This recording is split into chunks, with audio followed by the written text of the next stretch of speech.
You don't really notice when it first starts happening. That's the crazy part. I'm Evan, 42 years old, HVAC tech out of Charlotte. I've been married to Tessa since I was 29. We've got a mortgage, a dog named Rocky, and a shared Hulu account with her stupid reality shows still sitting in my continue watching list. You know, real adult stuff. And let me tell you, I didn't wake up one day knowing something was broken. It wasn't a dramatic fight or a screaming match. It was smaller than that. Way smaller. It was a Tuesday morning. Just a regular, dead boring Tuesday. I was heading out to work at 6:15 a.m., coffee in hand, boots tied, my work shirt still warm from the dryer. I leaned in for the usual goodbye, just a small kiss, nothing over the top, and she kind of leaned away. Not big, not obvious, just subtle, like she was focused on her phone, like my kiss was an interruption. I stood there for a second, trying not to feel stupid. "All right, I'll see you later," I said, like it didn't sting. She nodded without looking up. That was it. That was the first time she didn't kiss me goodbye. The next day, same thing.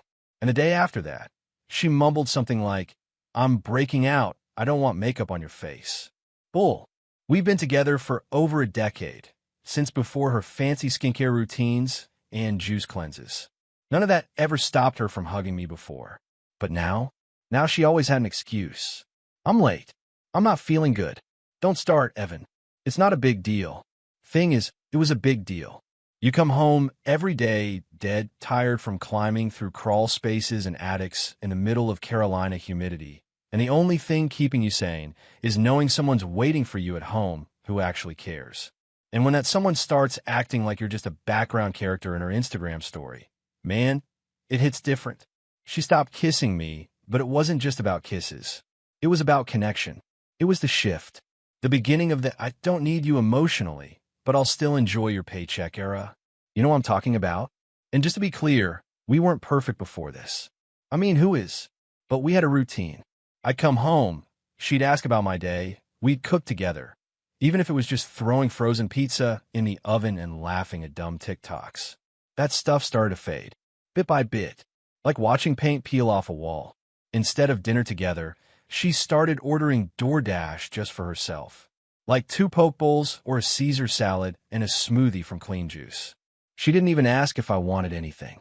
I'd walk in and she'd be sitting cross-legged on the couch, watching some true crime show with her AirPods and like I was just passing through her apartment.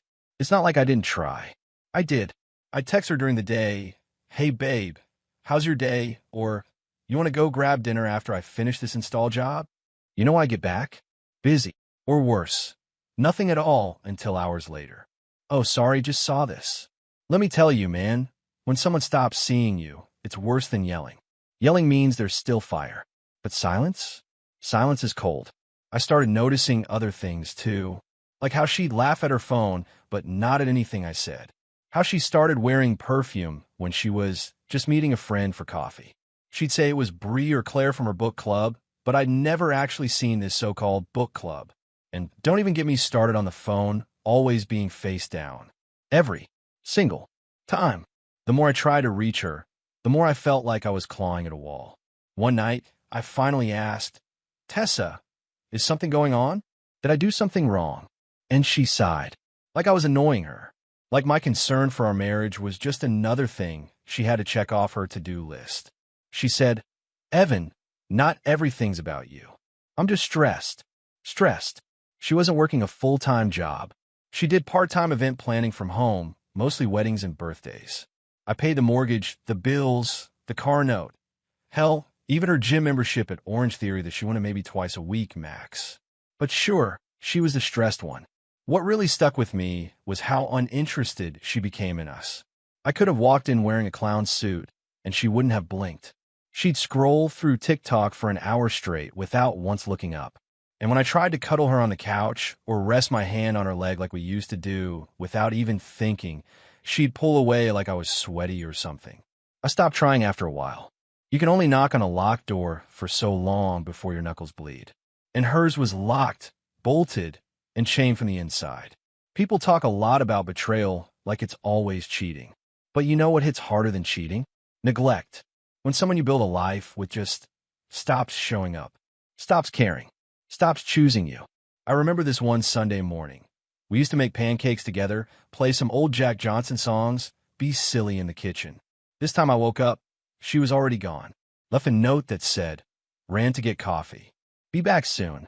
She came home 2 hours later with Starbucks and a new cardigan. No explanation. No sorry. Just, they were having a sale at Target. And I stood there, watching her toss receipts on the counter I installed myself last summer. And I thought, she doesn't love me anymore. Not even a little. I wasn't angry. Not yet. I was hollow. I felt like a stranger in my own house. Like someone who used to matter, and now I was just the guy who paid for things and took the trash out. That's when I started changing. Quietly. But I'll get to that. The thing that broke me, though, the thing that sealed it, wasn't some big dramatic fight. It was a moment so small it'd sound stupid if I told it to anyone else. I was heading out for a 12-hour shift, and I looked at her one last time before opening the front door. She was sitting there on the couch, scrolling through her phone, blanket wrapped around her legs, her face completely blank. And I said, "Love you." She didn't look up. She didn't say it back. Just nodded slightly like I was a roommate, saying, "See you later." I stood there in the doorway a little longer than usual. Not because I was hoping she'd change her mind, but because I realized mine had already started changing. I knew then, deep down, something inside me had shut off. Something big. I didn't say another word. I just walked out and went to work, but that morning I wasn't just leaving the house. I was leaving her, and she didn't even notice. It's wild how fast you can go from being someone's whole world to just another body in a room. After the kisses stopped and her distance became routine, it wasn't just about physical touch anymore. It was everything. It was the quiet, the dead, awkward silence that creeps in and fills the house like fog. You know how couples have that kind of rhythm? That back and forth, those little inside jokes, the random updates about your day that don't mean much, but keep you connected? All of that dried up. I'm talking Sahara Desert levels of dry. It's not like she stormed out or slammed doors. That would have made more sense, honestly. At least anger means there's still a pulse. What I got instead was the kind of silence that feels like you're living with a ghost that still uses your Netflix and complains about the thermostat being set too low. I'd walk in the door from work and say, "Hey, what's up?" And she'd go, "Hey," without even glancing up from her phone. She'd be scrolling TikTok, always with the same stone face, earbuds in, occasionally smirking at something some random girl said online, but never reacting to me. Like I wasn't even part of the world happening around her anymore. Dinner? Forget it. She'd already eaten. I'd find dishes in the sink, salad bowls, maybe takeout containers from Panera, and she'd be in bed by 9:30, curled up on her side with that blanket she always used like she was freezing me out on purpose. At first, I tried keeping the peace. I'd come home with groceries and say stuff like, "Hey, they had your favorite almond milk at Harris Teeter," just to get a reaction. Nothing. Not even a thanks. She'd just nod or keep texting. And it's not like I was asking for her to throw me a parade, man. I just wanted some acknowledgement. A little warmth. Something. Instead, I felt like a background character in her personal movie, the guy who pays the bills and occasionally unclogs the sink. Sometimes we'd sit in the same room and go literal hours without speaking. And when I'd finally break and say something like, "You good?" or "Everything okay?" she'd hit me with a half-hearted, "Yeah, just tired." Always just tired. Tired from what, though? I'm busting my ass in 90-degree crawl spaces every day, fixing broken A/CS for people who never say thank you. I come home dirty, sore, and starving. And she's tired from what? Sitting at the dining table planning bridal showers? Look, I supported her freelancing career. Always did. I encouraged her to quit that job at the dentist's office and follow her passion for event planning. But somewhere along the way, that support turned into her acting like she didn't need me at all, unless the Wi-Fi stopped working or she needed her car serviced. What really messed me up, though, wasn't the silence. It was the way she used silence. Like a weapon. She could go an entire weekend without speaking a single kind word. We'd drive to her parents' house in Concord. 30 minutes of quiet in the car, not even music. I try to talk, say something like, "I was thinking of redoing the deck," and she'd respond with, That's all I got. The worst part? I started blaming myself. I'd look in the mirror and wonder, am I boring now? Did I get too comfortable? Is this my fault? And I think that's what people outside the marriage never understand. The slow erosion of your confidence. It's not like one day she says, I don't love you. It's more like every day she says nothing until you stop loving yourself. I remember sitting at the kitchen table one night, watching her on the couch. She was smiling, not at me, not because of me, just smiling at her screen. Probably watching some influencer talking about manifesting your soft life. And I just sat there with a microwave burrito and a beer, wondering how we gotten here. You ever feel lonely while sitting right next to someone? Like, you could reach out and touch them, but emotionally, they're already across the country? That's how I felt every single night. And it wasn't just emotional distance.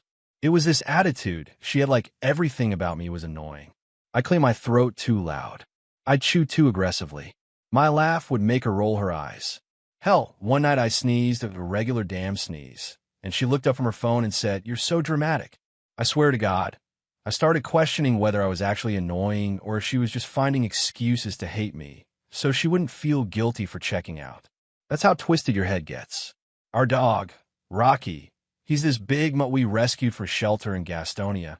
He started sleeping on my side of the bed instead of hers. Even he picked up on a shift. Dogs can feel that stuff, man. He'd follow me around more, like he knew I was the one still holding on. I started waking up earlier, not to be productive, but because sleep became this weird escape. I get up at 5 a.m., shower, get dressed, make coffee, and just sit in the garage for 30 minutes doing nothing. Just sitting there in the silence because, honestly, it was more peaceful than being in that house with her. At one point, I even brought up marriage counseling. Her reaction? Therapies for couples with actual problems. Like this wasn't a problem. So I stopped bringing it up. I stopped trying to fix it. I stopped trying to be fixed. I realized I'd been trying to build a bridge while she was busy lighting the wood on fire from her end. The emotional starvation didn't happen overnight. It was death by 1,000 little cuts. No more, how was your day? No more, you look tired. Want a back rub? No more, I miss you texts or random hugs in the kitchen. It was just the void. A house with working Wi-Fi, food in the fridge, laundry folded, but no life in it. Eventually, I started talking less too. Not out of spite, but because what was the point? When someone's not listening, eventually you stop speaking. And the second I stopped trying, she noticed. But that's a story for later. One night, I was sitting on the back deck, drinking a Miller Lite, scrolling through Facebook, and saw a picture of us from 5 years ago at Lake Norman.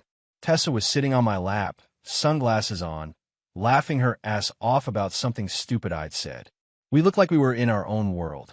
So happy, so in sync.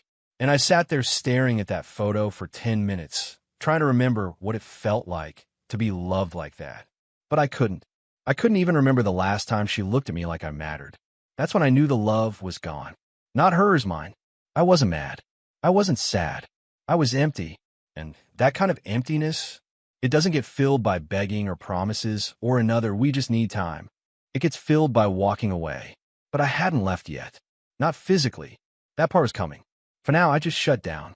Quietly. Like a light fading out in a room no one uses anymore. You ever get to that point where you know deep down the relationship's dying, but you still throw one last Hail Mary? Just to prove to yourself that you gave it everything. That it wasn't you who gave up? Yeah, that was me. Even after all the silence, the cold shoulder, the emotional black hole our house had turned into, I still had that sliver of hope. Maybe it was habit. Maybe it was denial. Maybe it was just love refusing to let go without a final swing. So I tried. One last time. It started on a Thursday morning. I was sitting in my work van eating a cold sausage biscuit from Bojangles and listening to the radio. Some guy talking about how he and his wife had hit a rough patch and went away for the weekend to reconnect. And he said something that hit me hard. We stopped being partners and started acting like coworkers who live in the same house. Man, that hit like a punch in the ribs. That was exactly what it felt like between me and Tessa. So that night, I sat down and planned a little weekend for us. Nothing crazy. I wasn't trying to fly us to Miami or go full Nicholas Sparks. I just thought we could drive up to Asheville, stay at a little cabin, grab dinner downtown, maybe hit the Blue Ridge Parkway and clear our heads. Just remember how to be us again. I found a place on Airbnb, cozy spot, wood-burning fireplace, pet-friendly, so Rocky could come too. Booked it. When I got home, she was in the kitchen, scrolling through her phone while pretending to make salad. I walked in and said, "Hey, so I was thinking, what if we took a weekend off? Just you and me. I found a cabin up in Asheville. It's got a hot tub, a little view of the mountains. Could be good for us." She didn't even look up, just said, "I got that bridal expo next weekend. You know that." I said, "Yeah, but this is important too, don't you think?" She sighed and finally made eye contact barely. "Evan, you can't just spring this stuff on me. I have things going on." And just like that, the door shut. But I didn't give up. Not yet. The next morning, I got up early and made her breakfast. Not just toast and eggs. I made pancakes, bacon, fresh strawberries. I even made her favorite oat milk latte with cinnamon, the way she used to like it. Set it all up on the dining table. She came down, hair tied up, wearing that faded college sweatshirt she always threw on in the mornings. She walked past the table like it wasn't even there. I said, "Morning. I made you breakfast." She looked over at the food, raised her eyebrows like she was mildly confused, and said, "I'm not really hungry." Then she grabbed a protein bar from the pantry and went back upstairs. I just sat there staring at the food. My fork never touched the plate. But I kept going. That night, I picked up a bottle of her favorite rose and rented one of those cheesy rom-coms she used to love, Crazy Stupid Love. Set up the living room with a blanket, dim lights. Even lit one of those expensive candles she always saved for special nights. She walked in, looked around, and said, "Is this for something?" I said, "Just figure we could hang out like old times. Relax. Talk." She stood there for a second, like she was deciding if it was worth it, then said, "I've got a Zoom call with a client in 20 minutes, and disappeared into the bedroom. I shut off the movie halfway through. Sat in the dark with a half-empty glass of wine and Rocky curled up next to me, snoring like he didn't have a care in the world. And you know what? That was probably the most affection I'd gotten in weeks. But still, I wasn't done trying. I thought maybe it wasn't the big things she wanted. Maybe she missed the simple stuff, the little gestures. So I went back to what I used to do back when we were first dating. Left her sticky notes on the bathroom mirror. "You're beautiful. Hope your day's amazing. Still proud to call you mine." She didn't say a word about them. I found 2 of them crumpled in the trash the next morning. So I started texting her during the day like I used to. Not just the, "Hey, what's for dinner" stuff, but real messages. "Thinking about you. Saw something that reminded me of our beach trip last summer. Miss you." Half the time she didn't respond. And when she did, it was dry. One-word replies. "Cool. Nice. Busy RN." I even tried complimenting her. Told her how good she looked in this burgundy dress she wore one night before heading out to a girls' dinner. She looked at me and said, "It's just a dress, Evan. Relax." It was like she couldn't even accept kindness without resenting it. Like I was bothering her by caring. I remember one night, she came home late, probably close to 11 p.m., and I asked how dinner went. She said, "Fine," then grabbed a bottle of water and went to bed without another word. No kiss. No goodnight. Just a closed door. And that's when something inside me broke. I stood in the hallway, staring at the closed bedroom door, and I realized I was done chasing. I had tried.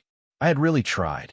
I put aside my pride, my ego, my pain, just to see if there was anything left to save. There wasn't. She didn't even want to be saved.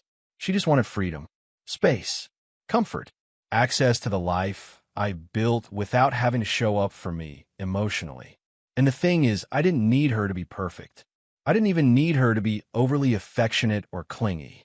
I just needed to feel like I mattered. Like my presence meant something more than a debit card and a working dryer vent.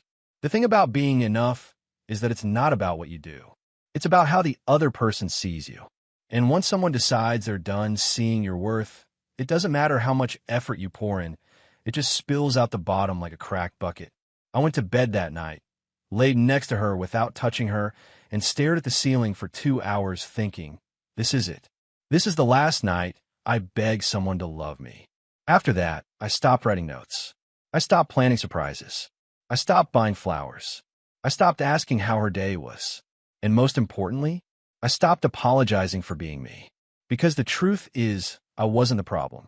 I was just the guy trying to feed a relationship that already starved to death months ago. And the thing about effort?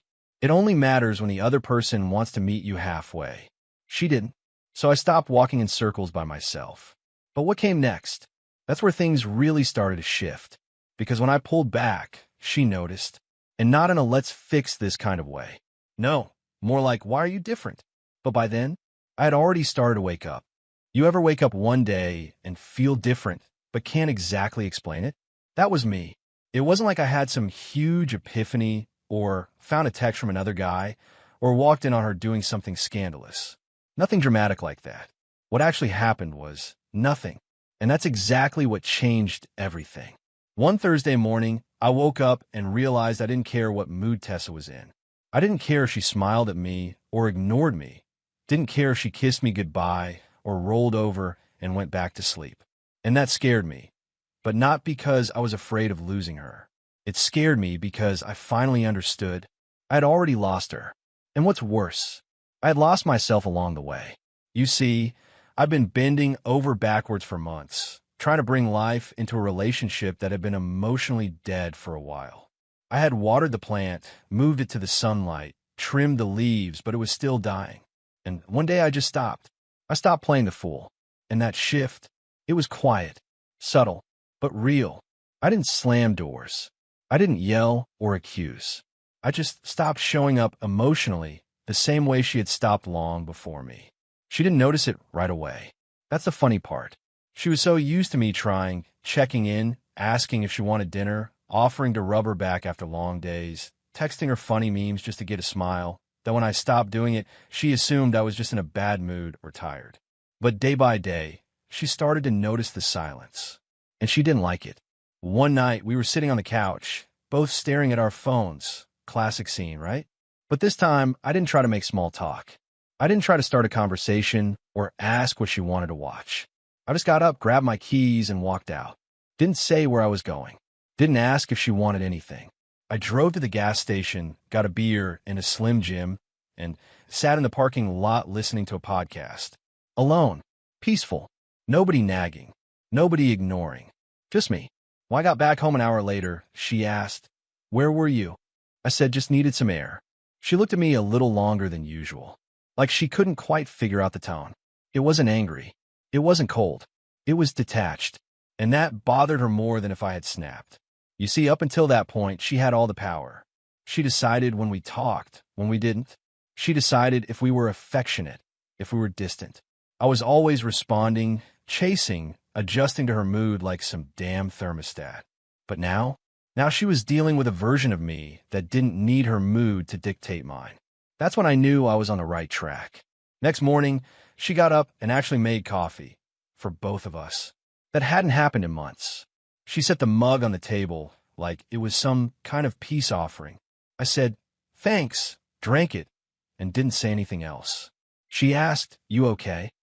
I nodded. "I'm good," and I meant it. I started focusing on me again, for real this time. Not to get her attention, but because I genuinely needed to pull myself out of the emotional pit I'd been buried in. I hit the gym before work. Nothing fancy, just the local Planet Fitness off Independence Boulevard. Did some treadmill, lifted light. Got a protein shake after. It wasn't about getting jacked or impressing anyone. It was about doing something for me. I also started hanging out with people again. Old friends I hadn't seen in years because Tessa didn't like the vibe or thought they were immature. Guys like Marcus and Ray. We used to work together before they started their own HVAC business. We grabbed beers one Friday after work, and I laughed harder in those 2 hours than I had in 6 months at home. That night, I came home a little buzzed, nothing wild, and she was on the couch, arms crossed. "You could have texted," she said. I shrugged. "Didn't think you'd care." She just stared at me. You could see it, that flicker of confusion, maybe even fear. Because for the first time, she realized I wasn't chasing anymore. I wasn't trying to fix things. I wasn't begging for her attention. I had pulled the plug, emotionally, financially, mentally, and she didn't know how to handle it. That weekend, I cut off the shared Amazon account, changed the password on the Netflix, removed her from the credit card I had added her to when she was freelancing full-time and barely making anything. I didn't do it to be spiteful. I did it because I was done funding a one-way street. You stop kissing me? I stop handing you comfort. You stop showing up for me? I stopped bending over backwards to make your life easier. It wasn't revenge. It was balance. She noticed quick. Next time she wanted to check out a Target, card declined. Call me. What's wrong with the card? I said, it's closed. You'll have to use your own now. There was a long silence. Then, you're being petty. No, I said. I'm just done investing in someone who's already emotionally cashed out. Click. She hung up, and I smiled. It's not that I was trying to hurt her, believe me. That was never the goal. I loved her. Hell, part of me still did. But there's a difference between love and self-destruction. And I was done destroying myself to hold up a marriage she wasn't even touching anymore. That next week, I sat down and wrote out a list of things I wanted for myself. Simple stuff. Fix the garage door. Start saving for a solo trip to Colorado. Cook meals that I actually enjoy. Join a local rec basketball league. I hadn't done anything like that in years because my entire identity had been wrapped around keeping the marriage alive. But now I had space to breathe. And as I started standing taller, smiling more, dressing better, she noticed. One night she walked into the kitchen while I was cooking salmon, broccoli, brown rice. She said, "Smells good." I nodded. Yeah, I've been experimenting a little. She stood there, watching me for a second, then asked, "You're really different lately." I just looked at her and said, "I am." And I meant it. You ever watch someone panic when their emotional vending machine suddenly stops working? That's what started happening with Tessa. All those years, she got unlimited access to my attention, like it was some kind of free subscription. No login, no password, no effort needed. She didn't have to say please, didn't have to show appreciation, didn't even have to look up from her phone. Just existed in the same room, and I gave her love, care, presence, everything. But now the machine was unplugged. And let me tell you, the moment I stopped being on demand, she noticed fast. It started small. Like, she walked into the kitchen one morning, and I was at the table sipping coffee, reading the news on my phone. Normally, I'd ask if she wanted coffee too, or offer to make her oatmeal the way she liked it. Almond milk, blueberries, a little honey on top. But that morning, I didn't say a word, didn't even look up. She opened the cabinet, looked around, and finally said, "You didn't make any for me?" I said, "Didn't know you were having any." You should have seen her face. Not mad, just confused. Like I had broken a script she wrote years ago. From that day on, things got awkward real quick. She'd come home from one of her work meetings, which, let's be real, were just fancy brunches with her friend Becca, where they sipped mimosas and pretended to brainstorm about centerpieces, and I wouldn't be waiting by the door anymore. I'd be outside, sanding down a piece of wood for the fire pit project I started in the backyard. Shirt off, music playing, mind in my own world. She'd wave from the porch like, "Hey," expecting me to light up or ask about her day. I'd just nod and keep working. No chase. No compliments. No, "You look nice." And that's when I realized something big. Tessa had grown addicted to being the center of my world, but never earned it. For years, she was used to being orbiting around, and I was the sun, always shining, always available, always giving off warmth no matter what she did. Now, I was gone, and her universe was getting cold. She tried to pull me back in subtly at first. Started dressing a little nicer at home. One night, she wore this old, oversized shirt I used to love on her. Used to call it her sleepy kitten shirt, and she walked past me a little slower than usual, like she was trying to get my eyes to follow. I didn't budge. Another night, she made tacos, something she hadn't done in months, and brought me a plate without even asking. I said, "Thanks," and ate while watching the game. Didn't offer more. Didn't say it reminded me of old times. Didn't open any door for her to walk back through. She was fishing. I wasn't biting. And I know how this sounds, like I was playing games. But here's the truth. I wasn't trying to punish her. I was just done giving away intimacy, care, and presence to someone who hadn't given me those things in months. Attention, affection, access, all those things have value. And I finally decided to stop giving them out for free to someone who clearly didn't see the worth in them. Let me give you a perfect example. That Friday night, she asked if I wanted to go with her to her cousin's housewarming. Normally, I'd have gone just to show face, make her look good, be the supportive husband while she networked with her family. But this time, I said, I'm staying in. Got some stuff to work on. She blinked. You're not coming? No, you always come. Not anymore. She didn't argue. She just walked away, but I could tell it hit her hard. See, for the first time, she had to explain my absence to other people. She had to show up alone. No loving husband at her side. No safety net. And I know her family noticed. They've always asked about us, especially since we were this stable couple. Married young, no scandals, no drama. But now, she had to explain the cracks. That night, I was at home sitting on the back deck with a cold drink, rocky by my feet, and music low. I wasn't even thinking about her. And that felt so damn good.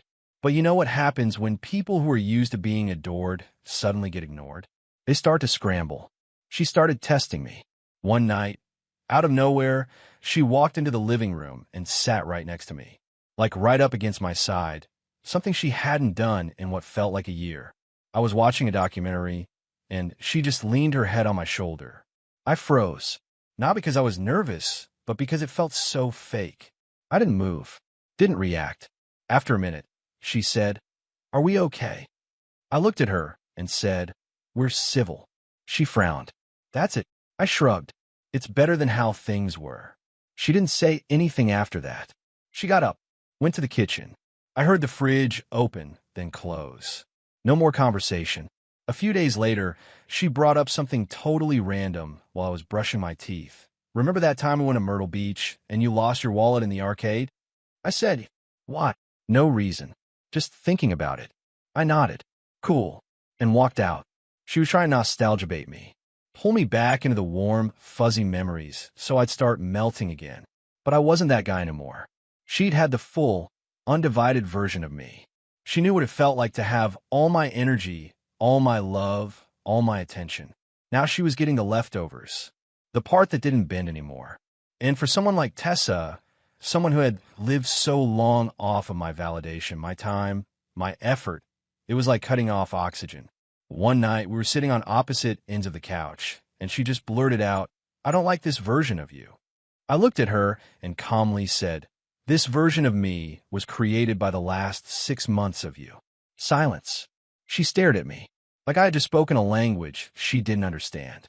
Because for the first time in our relationship, I had boundaries. I had value, and I wasn't afraid to protect it. You want to stop kissing me? You want to act cold? You want to treat me like an accessory in your life instead of a partner? Fine. But you don't get access to my emotional wallet anymore. You don't get love on demand. You don't get my attention without investing your own. And let me tell you something real. The second I stopped giving her that attention for free, she realized how expensive it actually was. Let me tell you something real.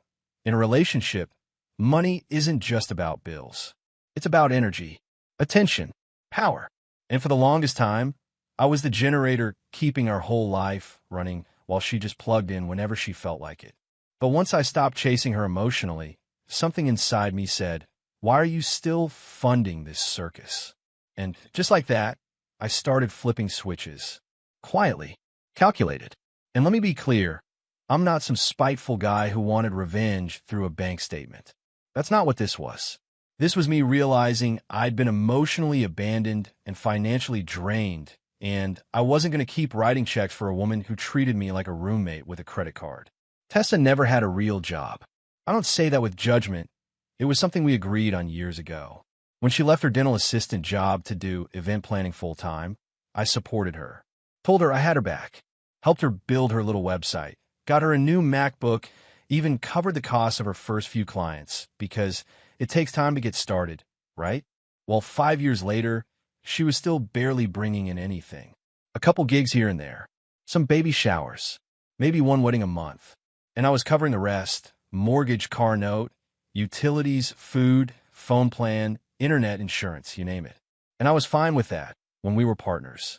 But now she was treating me like a walking debit machine while she gave nothing back emotionally. Not even basic respect. So one morning, after a long look in a mirror, I sat down and looked at our joint finances. I had been avoiding it for months. You ever do that? Avoid checking your bank statement because you already know the numbers are going to piss you off? Yeah, that was me. I opened the account and saw it. Uber Eats 3 times that week. Target, Amazon, Sephora, Starbucks.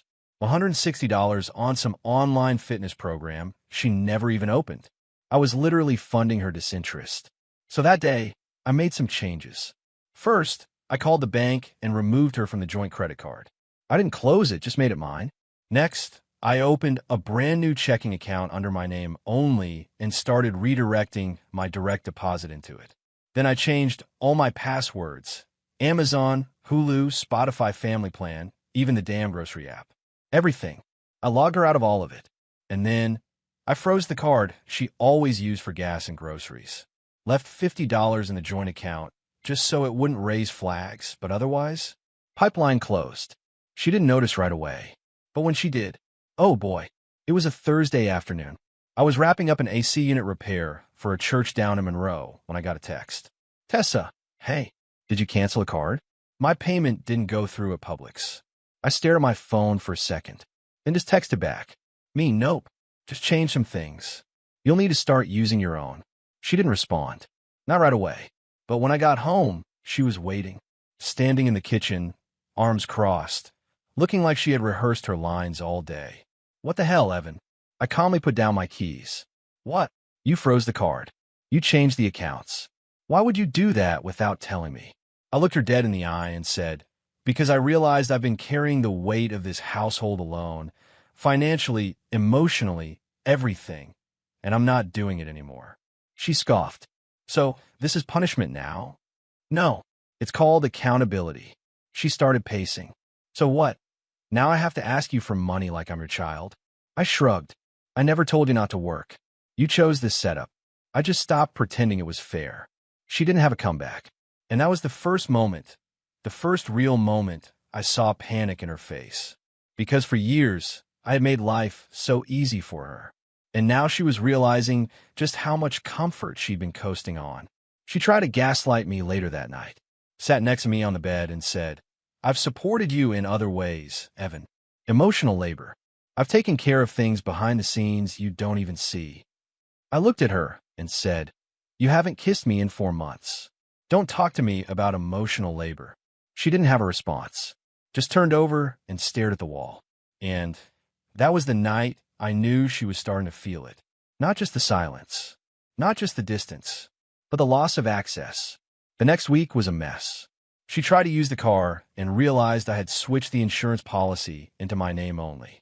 She had to call her mom to borrow $40 for gas. She tried to order a new pair of sneakers online, declined. She texted me again. Tessa, can you please send me money for groceries? Me, you got a business. Use your income. Tessa, I haven't booked anything this month. Come on. Me, that's not my fault. Then silence again. The power shift was real. And you know what? I didn't feel guilty. For years, I gave everything without keeping score. But when she stopped showing up and started acting like I owed her my love, my time, and my money while she gave nothing, that's when I realized the balance had been off for way too long. I was just fixing it. You see, in most relationships, we're taught to just keep giving. Happy wife, happy life. But what happens when the wife isn't happy and she's not making you happy either? What happens when she's taking from every angle and acting like it's your job to accept the bare minimum? I'll tell you what happens. You freeze the pipeline. You cut off the free supply. And you let her feel the cold you've been surviving in for months. And that's when the real cracks begin to show. There's this strange, almost electric moment that hits you after you've been emotionally gutted, after the silence, the coldness, the rejection. And then one day, you don't feel it anymore. That day came for me. It wasn't dramatic. It wasn't during some self-help book or standing on a mountaintop yelling, I'm free. Nah, it was a Tuesday morning. I woke up early like usual, made my coffee, walked Rocky, and while brushing my teeth, I looked at myself in the mirror and realized something simple but powerful. I felt good. Not just physically, but emotionally. Clear, like I could breathe again. And I didn't realize it right away, but that's when I stopped being the guy who was begging to be loved and started being the guy who knew he was worth loving. Let me explain. Since I'd pulled back emotionally and financially, I had this newfound space in my life. Space I didn't even realize I was missing. And I started doing things for me. Not to impress anyone, not to win her back, but because I wanted to feel alive again. I changed my routines. Started waking up earlier, not because I had to, but because I liked the quiet before the world got loud. I'd sit on the back porch, sip my coffee, listen to some Chris Stapleton or Nathaniel Rateliff, and just be.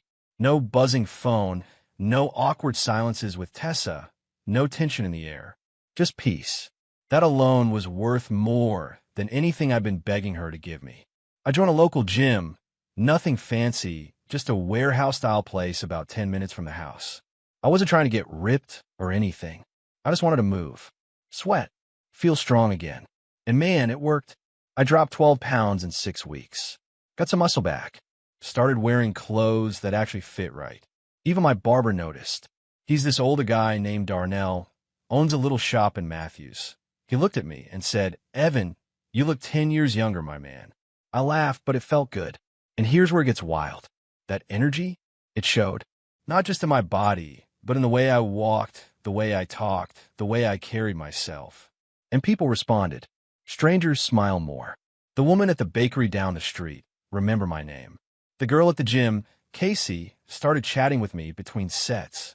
She was smart, funny, divorced like me, raising a daughter, working 2 jobs, but still had this lightness in her. We talked about music, bad first dates, books we pretended to read. I wasn't rushing anything with her. I wasn't even sure what I wanted, but it felt good to be seen, to be listened to matter again. Meanwhile, back home, Tessa was unraveling slowly. She didn't say it out loud, not at first, but I could feel it. She'd start hovering around me more, asking little questions like, "Where you headed?" when I grabbed my keys.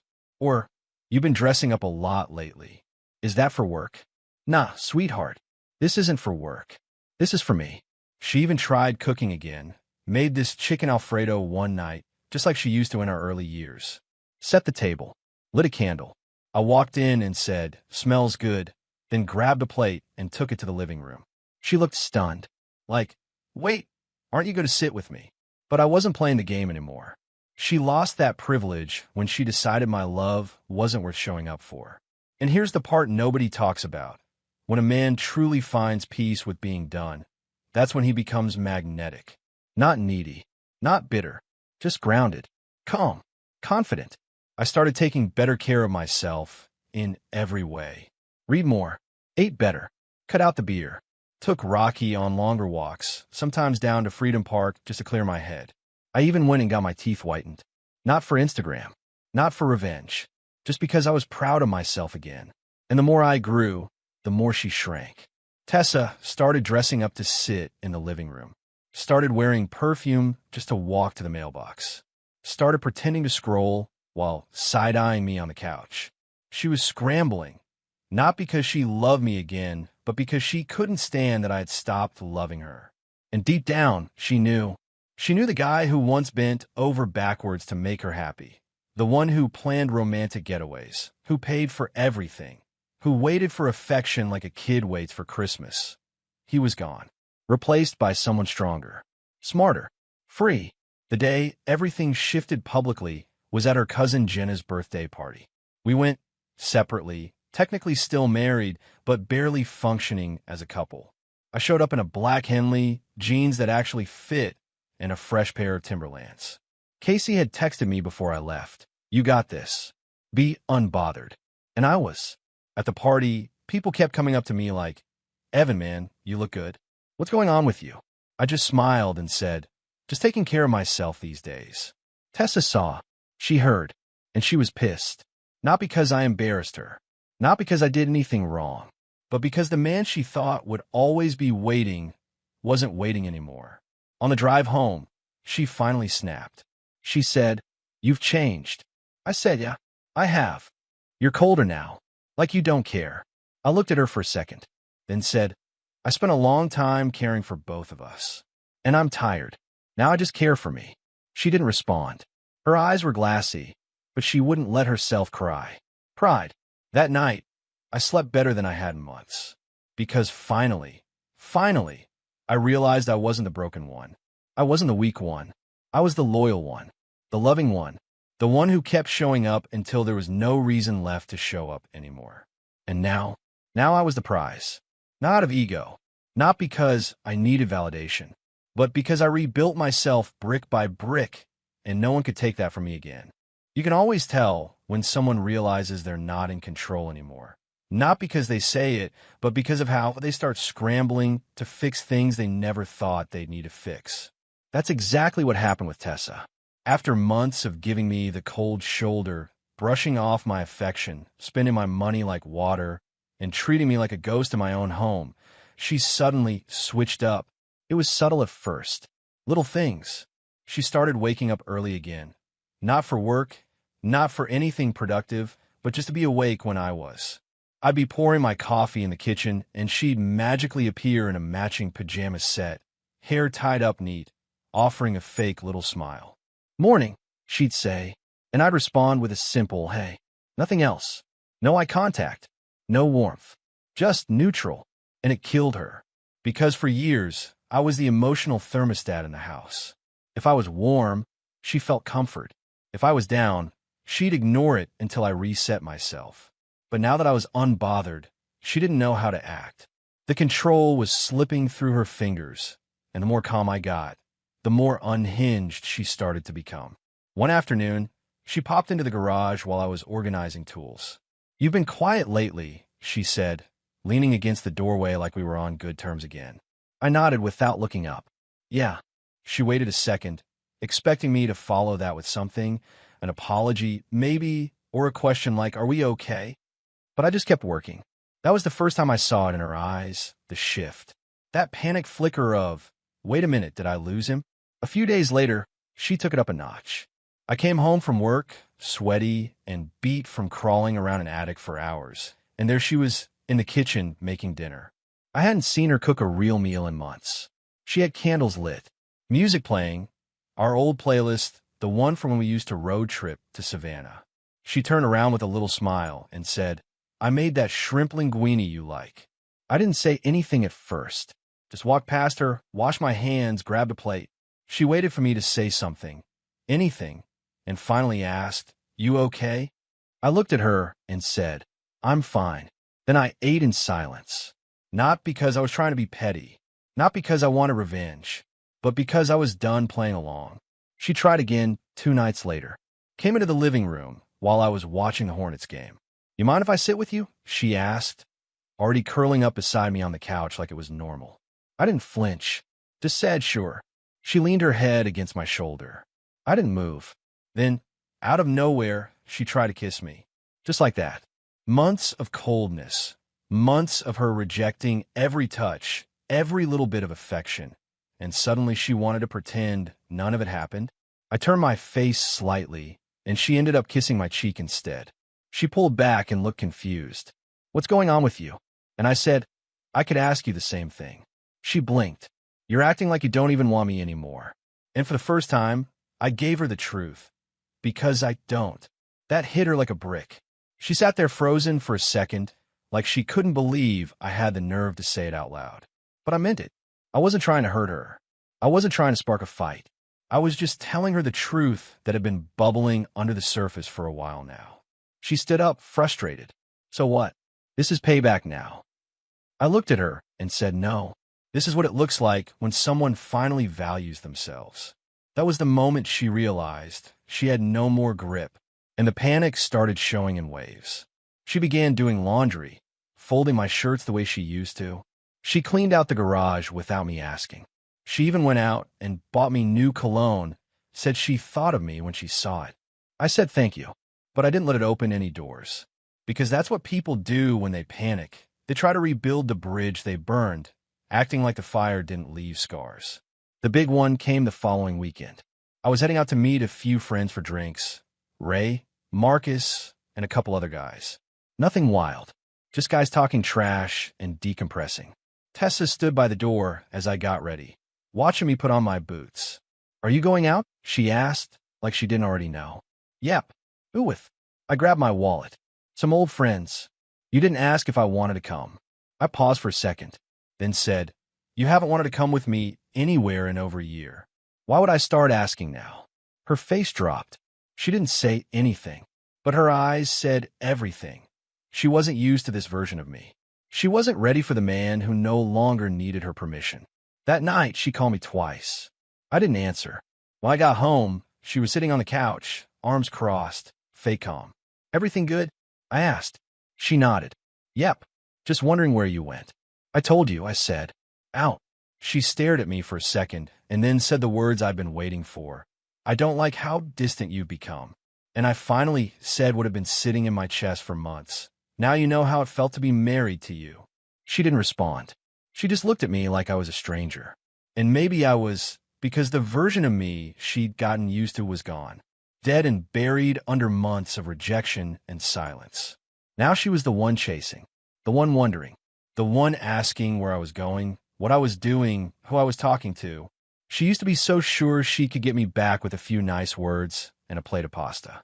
But now she was dealing with the reality that love doesn't stay when respect disappears. And the scariest part for her wasn't that I was mad.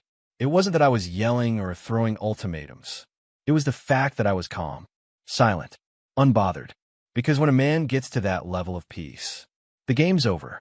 There comes a moment in every broken relationship where the silence isn't enough anymore, where the distance has done its job, but the words still need to be said. Not to argue, not to guilt trip, but just to speak the truth out loud, so both people finally stop pretending. That moment came on a Sunday afternoon. It had been building for weeks. Tessa had been trying everything. Cooking, being present, even acting like she was interested in my day. But I could tell it wasn't coming from the heart. It was coming from fear, from panic, from the realization that I had finally stopped orbiting around her like a loyal moon. I'd been quiet, calm, focused, and that silence had become loud for her. You could see it in the way she looked at me, almost waiting for a crack, waiting for the old Evan to come back, the one who chased, the one who forgave everything, the one who needed her. But that Evan was gone, and it was time I told her. She was sitting in the kitchen, scrolling through her phone, pretending not to care, that fake nonchalant thing she always did. But I could feel the tension. I'd been feeling it all week. I was done dragging it out. I pulled out a chair, sat down across from her, and said, "We need to talk." She looked up, guarded. "About what?" I took a breath. No anger, no edge, just truth. About us, or what's left of us. She set her phone down slowly, like she already knew where it was going. "I'm listening," she said, and I nodded. "Look, Tessa, I'm not angry. I'm not here to yell. I just need you to understand something, and I need to say it clearly. You didn't lose me recently. This didn't happen overnight. You lost me a long time ago." She didn't say anything. Just sat there, arms crossed, eyes on mine. Defensive. I continued. "I spent months, trying to figure out what was happening. Wondering what I did wrong. Trying to fix things that you weren't even interested in fixing. I planned weekends, cooked dinners, left notes on your mirror, texted you during the day just to remind you I was thinking about you." She blinked, but didn't look away. "And in return, you gave me distance, coldness, silence. You rejected every effort like it was some chore. I begged for connection, and you made me feel like I was asking for too much just to be kissed goodbye." Still no response. Just a clenched jaw. I leaned forward a little. "And I get it now. I do. You weren't in it anymore. You had already clocked out, emotionally, mentally. But instead of ending it, you just let me rot. Let me suffer in a home that felt more like a waiting room than a marriage." She finally spoke. Quietly. "I didn't mean for it to get that bad." I nodded. "But it did. And you didn't stop it. You let it keep going until I broke." I could see her start to shift, like she wanted to argue, but I kept going. "And now that I've pulled back, now that I stopped trying to fix everything, now that I stopped funding the comfort, stopped begging, stopped being the emotional ATM you could swipe whenever you wanted, now you care. Now you want to sit close, cook dinner, pretend we're okay." She looked down at the table. "I've been trying, Evan. You're not even giving me a chance now." I looked at her with nothing but honesty in my voice. "I gave you 100 chances. You didn't take any of them. I begged for affection and got brushed off like I was asking for a favor. You were done with me, and now you're just scared to lose the comfort I provided." That stung. I could see it. Her eyes went red. Her mouth opened like she had a comeback, but it didn't land. "You don't want me back, Tessa," I said gently. "You want the version of me who kept things together while you floated around in detachment. You miss the control, The security. You miss not having to work for someone's love. She finally snapped. That's not fair. I loved you. I looked at her dead in the eyes. No, you love being loved by me. There's a difference. Silence. The kind that shakes the walls. And then I kept going, not to hurt her, but to free myself. You lost me the night you rolled over in bed and said nothing when I told you I felt alone. You lost me the morning you pulled away from a kiss like it was a chore. You lost me every time you laughed at your phone but ignored my presence. You lost me when I still wanted you. She put her hands to her face, started crying, real tears, but I didn't comfort her. Not because I was being cruel, but because I had comforted her for years. And now, she had to sit in her own silence for once. I don't hate you, I said softly, but I don't love you the way I used to. Not because I don't have a heart, but because you stepped on it until it stopped beating for you. She wiped her eyes. So what happens now? And I shrugged, not with coldness, but with resolution. I move on. I build something real for myself. Maybe with someone who actually wants to give back what I offer. Maybe not. But either way, I'm not staying here pretending we're okay. You're really done? I looked at her. I was done the moment I realized my silence meant more to you than my words ever did. She didn't follow me when I got up. Didn't beg. Didn't scream. She just sat there, in that same kitchen where I had once made her pancakes every Sunday morning. Only this time, she was the one being served, a truth she never thought she'd hear. That the man who loved her more than anything finally loved himself more. You'd think when a relationship ends, it explodes, right? Big fight, doors slammed, suitcases tossed in the yard. One of those full-blown, movie scene breakups. But real life ends in quiet. In empty coffee mugs on the counter. In folded laundry you stop noticing. In routines that just stop feeling like us and start feeling like me. That's how Tessa and I ended. Not with a bang, but with a breath.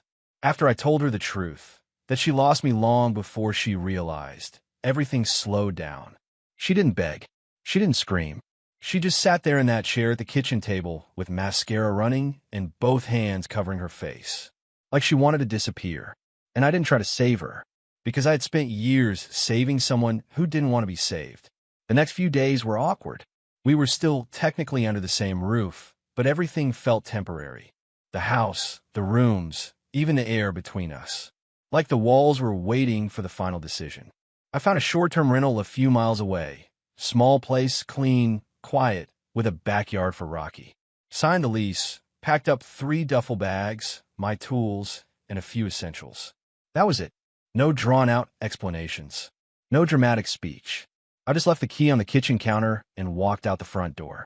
And for the first time in forever, I didn't feel heavy. I felt light. I felt mine again. Funny thing is, you don't realize how drained you've been until you finally get away from the source. That silence you once hated, it becomes peace. That loneliness, it turns into clarity. I started sleeping better, waking up clear-headed, laughing more, eating food I actually liked, not whatever was trendy on Pinterest. I started cooking again, nothing fancy, just steak, roasted veggies, cold beer on the side. I texted my mom more, reconnected with my brother, even went fishing one weekend with an old friend from high school who thought I had fallen off the face of the earth. Turns out I kind of had. But now, I was coming back. The best part? I wasn't rushing anything. I wasn't out there trying to upgrade or prove something. I was just living, healing, building a life that felt like mine. Not when I had to shrink inside just to make someone else comfortable. But Tessa? She didn't take it well. At first, she tried to stay silent, like she still had the upper hand. But I could tell she was spiraling underneath it all. A few days after I left, I got my first text from her. I just wanted to say, I'm sorry for everything. I didn't respond. Not because I hated her, but because some apologies only come when someone realizes they lost their supply. The comfort, the backup plan. And I wasn't going to be that again. Then came the second message. I miss you. Can we talk sometime? Still, I said nothing. The third message was the one that really hit me. I didn't realize what I had. I was stupid. You were everything. Please just give me a chance to make it right. And for a second, I'll admit, my chest tightened. Because yeah, I had loved her. Deeply. And there was a version of me that would have given anything to hear those words just a year earlier. But now those words came too late. And when love shows up late, it's not love anymore. It's just guilt with good timing. She tried calling after that. Late-night missed calls. Voicemails with soft voices, trembling tones, begging for just one more talk. But I had nothing left to give her. Not out of hate. Out of peace. And peace doesn't entertain chaos, even if it shows up with flowers and regret. One afternoon, I went back to the house just to grab a few old tools I'd forgotten in the garage. She wasn't expecting me. I knocked, walked in, and the house felt colder than ever. Same walls, same furniture, but no life. Tessa came out from the hallway, wearing a hoodie I hadn't seen in years, one of mine. Face bare, hair messy, like she hadn't been sleeping much. She froze when she saw me. "Hey," she said softly. "Just grabbing a few things," I replied, not even stepping past the kitchen. She nodded, arms crossed, like she was holding herself together. "I've been thinking a lot," she said. "I know you probably don't care anymore, but I'd do anything to fix this." I looked at her, and I could see it, the realness, the actual regret, the weight of everything she threw away. But I wasn't there for revenge. I wasn't there to hurt her. I just gave her the one thing she had refused to give me for so long: honesty. "I'm glad you see it now," I said, "but I already built a life without you in it." She nodded slowly, tried to hold back tears, but I could tell the reality had finally landed, that I wasn't angry. I was just gone. And that's what hurts more than anything for someone who always thought you'd stay no matter what. When they finally see that you're not mad, you're just done.